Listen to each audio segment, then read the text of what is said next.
പ്രിയമുള്ളവരെ നമസ്കാരം.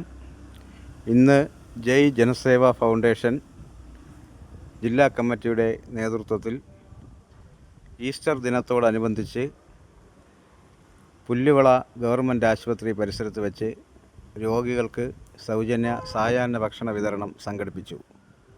ഇതിൽ പങ്കെടുത്ത മുഴുവൻ ജനസേവാ പ്രവർത്തകർക്കും ജനസേവ സ്റ്റേറ്റ് കമ്മിറ്റിയുടെ പേരിലുള്ള അഭിനന്ദനങ്ങൾ അറിയിച്ചു കൊള്ളുന്നു. Happy Easter.